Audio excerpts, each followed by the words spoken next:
Hello friends, welcome to Maitri's world. ఈరోజు మనం సాబుదానా కిచడి చేద్దాం రండి. సాబుదానాను శుభ్రం చేసుకొని 1 కప్పు సాబుదానాకి 3/4 కప్పు నీళ్లు పోసి కనీసం 6 గంటలు నాననివ్వాలి. ఇప్పుడు ప్యాన్ పెట్టి ప్యాన్ వేడెక్కాక 1 కప్పు పల్లీలను దోరగా వేయించుకోవాలి. తర్వాత అరకప్పు పుట్నాల పప్పును కూడా దోరగా వేయించుకోవాలి.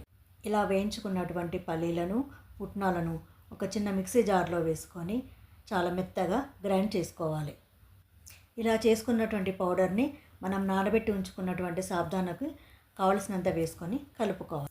ఇలా పౌడర్ని కలపడం వలన సాబుదానాలు అంటుకోకుండా పొడి పొడిగా వస్తాయి.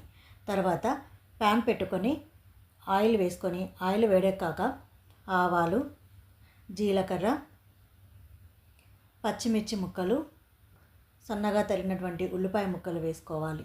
తర్వాత కరివేపాకు వేసుకొని కలుపుకోవాలి. తర్వాత దంచి ఉంచుకున్నటువంటి వెల్లుల్లి ముద్దను కూడా వేసుకొని కలుపుకోవాలి. ఇలా నెమ్మదిగా కలుపుతూ ఉండాలి. కావలసినన్ని పల్లీలు వేయాలి.